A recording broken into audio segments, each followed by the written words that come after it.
घाबरू नकोस, वॉर्निंग देते, शेवटची.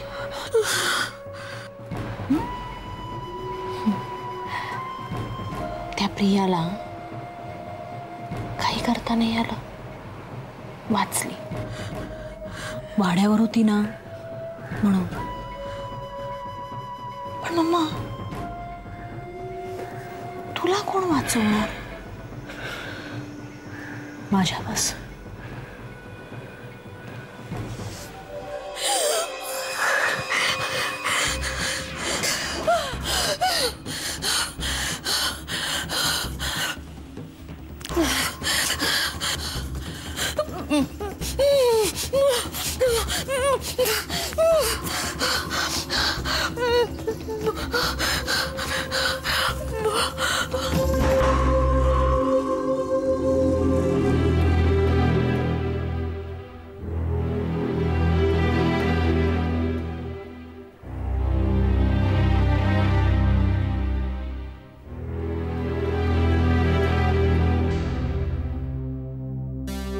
शुभ्रा,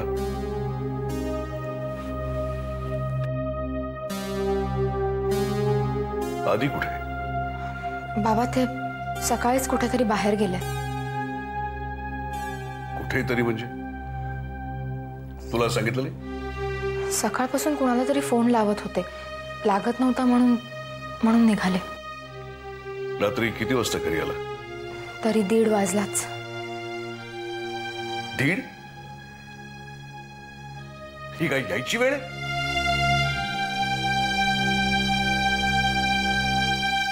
इतका वेळ हा सरंजामेकडे काय करत होता? शुभ्रा, माझी भीती खरी ठरणार. हा सरंजामे आधीला आपल्या जाळ्यावर ओढणार. अरे एक नंबरचा बनेल माणूस आहे हा.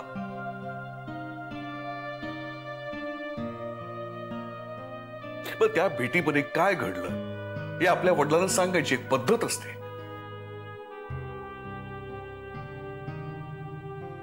तुला तरी सांगितलं का त्यांनी?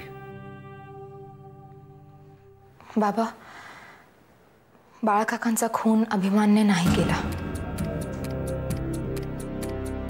असं सरंजामेंनी सिद्ध केलंय. डॉक्टर जोशींच्या मदतीने, काय? हिप्नॉटिझमच्या मदतीने त्यांनी ते सिद्ध केलंय असं हे म्हणत होते. अरे कसलं आलं हिप्नॉटिझम? पैशाच्या जोरावरती हा माणूस कोणालाही हिप्नोटाइज करू शकतो आणि त्याने तेच केलंय. आणला असेल कुठला तरी डॉक्टर आणि त्याला जे हवं ते त्यांनी सिद्ध केलंय. नाही बाबा, मला नाही तसं वाटत. शुभ्रा, तुझाही त्या सरंजामेवरती विश्वास आहे? सरंजामेवर नाही, पण त्या डॉक्टरांवर मात्र आहे. कोण डॉक्टर आहे? डॉक्टर प्रदीप जोशी. बाबा, ह्या डॉक्टरांनी माझ्यावर सुद्धा ट्रीटमेंट केली होती आणि त्यांच्या बोलण्यावरून असं नाही वाटत की सरंजामे त्यांना जे काही सांगतील त्याच्यावर ते डोळे झाकून विश्वास ठेवतील.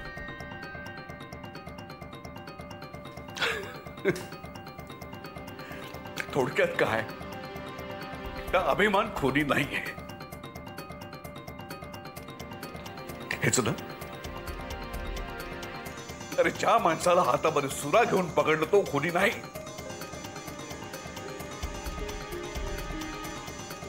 म्हणजे आधीनी इतके दिवस जी मेहनत घेतली ती वाया गेली.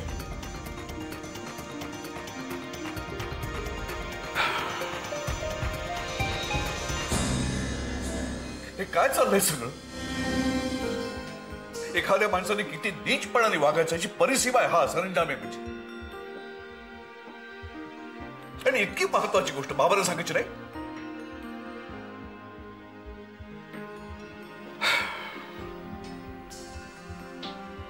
आणखी काही म्हणाला का तू? नाही. अरे मग इतका वेळ तिकडे करत काय होता? बाबा, काहीच नीट बोलणं नाही झालं. रात्री यांना उशीर झाला, खूप थकले होते म्हणून झोपले. मला वाटलं सकाळी बोलेन त्यांच्याशी, पण सकाळी सुद्धा लवकर निघून गेले. शुभ्रा, माझी भीती खरी ठरली का?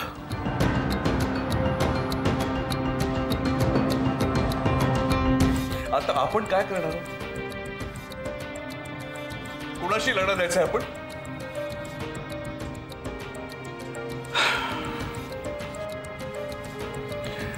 आज रात्री आदिला कितीही उशीर झाला तरी मला उठवायचं, मला त्याच्याशी बोलायचं.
चंदू, बाबा बोलतोय. बोला बाबा. मला तुला भेटायचंय आज, आत्ता. ठीक आहे, मी माझं एक काम आहे तिकडेच, जाता जाता चक्कर मारून जाईल. जाता जाता चक्कर मारणारच का नुसती? तर तसं मला नको आहे. काय झालं बाबा? म्हणजे काही झालं तरच मी तुला बोलवायचं, एरवी बोलवायचं नाही. तसं नाही, मला म्हणजे काय झालं ते कळलं असतं तर. अरे बरंच काही घडलंय आणि बरंच काही घडणार सुद्धा आहे. आणि जे काही घडणार आहे ते फारसं चांगलं असेल असं नाही. पुढे काय होणार आहे याचा अंदाज मी बांधू शकत नाही. आणि माझं कोणी ऐकायचं नाही असं पण केलंय सगळ्यांनी. आधी काही बोलला का तुम्हाला? अरे त्याच्या संबंधात बोलायचंय. घरी आल्यापासून तो अत्यंत तिरपागडं वागतो. मनाला येईल तसे डिसिजन घेतो. डिसिजन्स कस? ठीक आहे, मी आल्यानंतर बोलेन त्याच्याशी. तू आलास तरी तो भेटायला घरी हवा ना. म्हणजे आता घरी नाहीये का? असला तरी तो असून नसल्यासारखाच असतो. म्हणजे रे आधीला काय झाले नेमकं हेच मला कळत नाहीये. आता तर काय, त्याला नवीन नवीन मित्र मिळाले. त्याच्यासाठी घरी हल्ली यशवंतराव सरंजामेंचे फोन येतात. यशवंतराव सरंजामेंचा फोन आधीला? कशासाठी? अरे तेच मला कळत नाहीये ना. यशवंतराव सरंजामेंचा फोन आला आणि साहेब उठले आणि निघाले त्याला भेटायला. रात्री उशिरापर्यंत घरी आला नव्हता. चंदू, आजही तो आता कुठे गेलाय मला माहिती नाही. मला काळजी वाटते रे त्याची. बाबा मला असं वाटतं ना की. अरे तुला जे काही वाटतंय तू फक्त फोनवर सांगणार आहेस का? नाही म्हणजे मी. I am sorry Chandu. त्रस्तय रे मी खूप. पण ठीक आहे, तू घरी ये भेटायला मला. आणि राधा गेली क्लासला? हो गेली ना. आणि प्रथमेश कसं आहे? बरं आहे? बरं आहे. येताना त्यालाही घेऊन ये. हो मी त्याला घेऊनच येतो. मी लगेचच निघतो. हा ये रे भेटायला.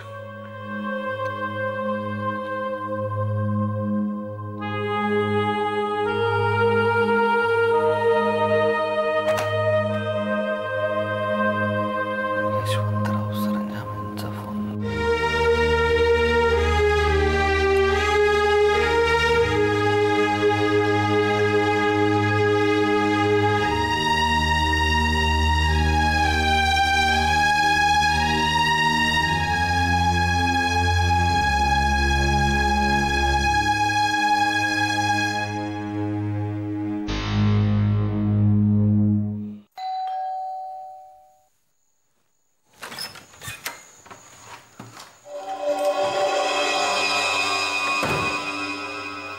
सुलेखा कशी आहेस का तू?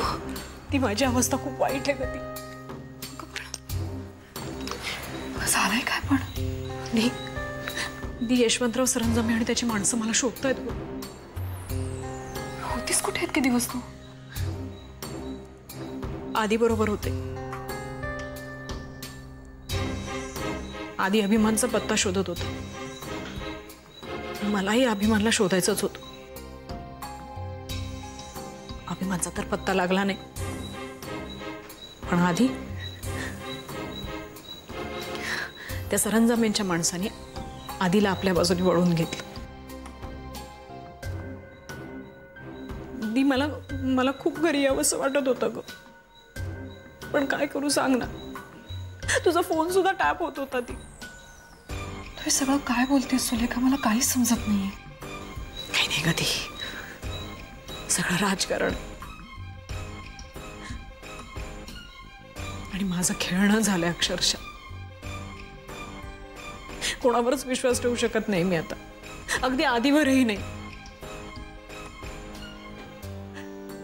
माझ्या लग्नाच्या ठिकाणापासून अगदी सगळ्या गोष्टी आधीला माहिती. त्यांनी जर का अभिमानला हे सगळं सांगितलं तर असं कसं करेल तू? तो काही करू शकतो, कोणी काही करू शकतो. माझा कोणावरही विश्वास नाही होता.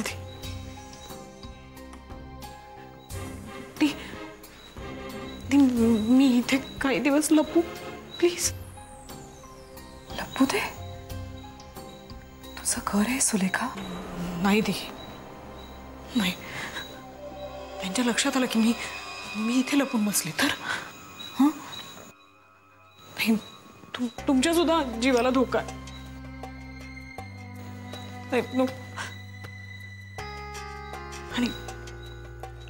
आणि दी, त्यात तुझ्याही मनात माझ्याविषयी खूप शंका आहेत ना. कसल्या शंका? ती तुला असं वाटलं असेल ना की ही अचानक कुठे पळून गेली, कुठे असेल, काय करत असेल. हो ना, खरंच मी इतकी वाईट नाहीये ग. अगं पण कोण म्हणतं तुला वाईट? माझी स्वतःची मम्मा म्हणते तर मग जगाचं काय घेऊन बसलीस. पण तुला खरं सांगू कधी, मम्मा माझ्याशी कसंही वागली ना तरी माझ्या मनात तिच्याबद्दल अजून तितकंच प्रेम आहे.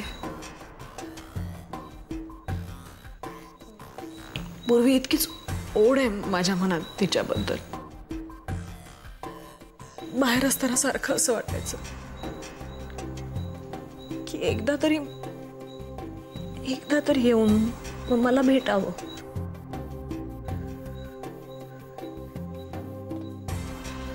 कुठे ग मम्मा? आत आहे, झोपली. बरं नाहीये तिला.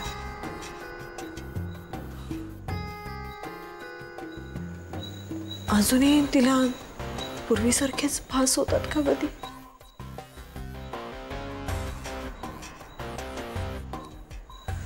होतात. मध्यंतरी म्हणत होती तुझ्यासारखा आवाज फोनवर ऐकला तिने.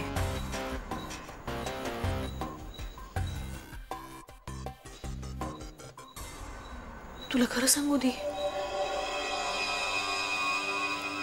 सारखं मला असं वाटतं की मम्माचे हे भास कायमचे बंद करावे. ते सगळं राहू देत. तू फ्रेश हो, मी खायला करते तुझ्यासाठी काहीतरी.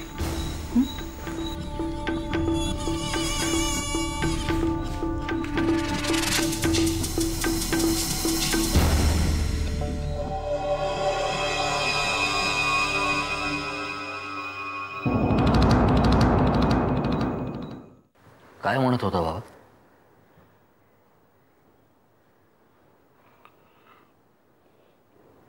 आधीमध्ये जे काही बदल झालेत ते मला चिडायला भाग पडतात. मला काहीच नाही जाणवलेलं. अचानक काय झालं? अरे तो पहिल्यांदा जेव्हा इथे आला तेव्हा तो खूप डिस्टर्ब होता. मी त्याला शांतपणे समजावलं सगळं.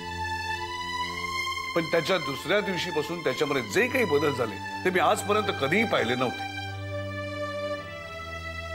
त्या यशवंतराव सरंजामेचा फोन आला आणि या पडत्या फळाची आज्ञासारखं पळाला त्याला भेटायला. आणि त्यांच्यामध्ये जे काही बोलणं झालं, तुला खरं सांगतो चंदू, मला अत्यंत काळजी वाटते त्याची. पण यशवंतराव सरंजामे काय म्हणत होते? त्यांना नवीन शोध लागलाय. अभिमानकडे आपण बाळकाकाच्या खुनातला प्रमुख आरोपी म्हणून बघत होतो, तर तो खुनी नाहीच आहे हे त्यांनी सिद्ध केलं एका डॉक्टरच्या मदतीने. आणि हे सगळं आधी ऐकून घरी आला. पण आला तो किती वाजता आला? 12च्या नंतर. इतक्या वेळ तो काय करत होता तिकडे?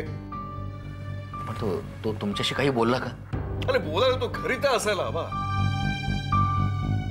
आज सकाळपासून तो कोणाला तरी फोन ट्राय करतोय असं शुभ्रा सांगत होती मला.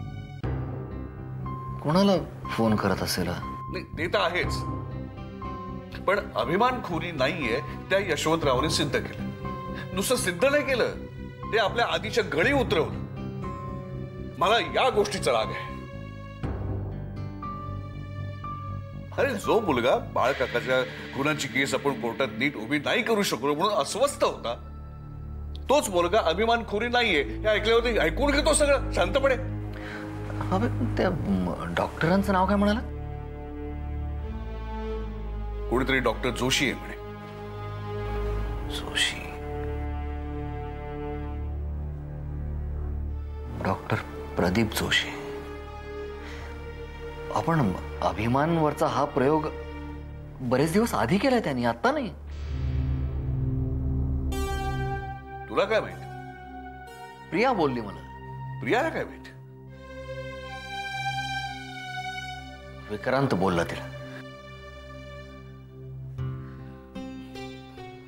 छान, व्हेरी गुड. म्हणजे इतके दिवस या घरामध्ये फक्त मी अंधारात आहे. छान, व्हेरी गुड. आणखीन काय काय गोष्टी तुम्हाला माहिती आहेत मला एकदा सांगा. मला एकदा सांगू नका, म्हणजे हे सारखे सारखे बसणारे धक्के आहेत ना ते तरी बसणार नाहीत.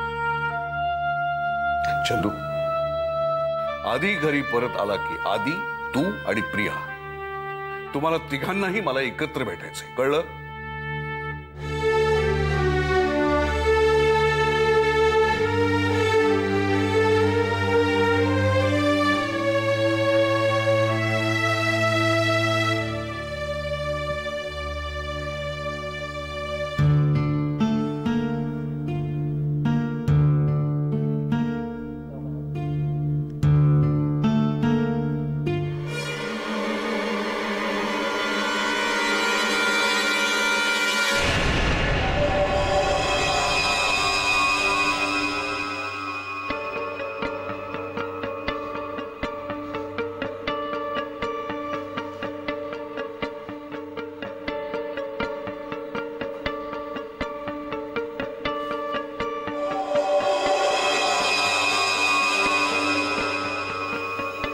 मम्मा,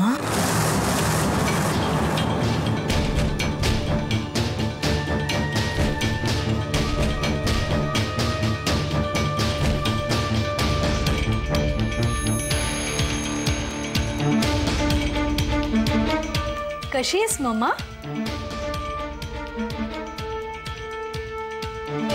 मम्मा, अगं अशी काय बघतेस माझ्याकडे? स्वप्नात बघितल्यासारखी. दी सांगत होती की तुला माझी खूप आठवण येत होती. इतकी आठवण की फोनवर कोणीही बोललं तरी त्या व्यक्तीचा आवाज तुला माझ्यासारखाच वाटायचा.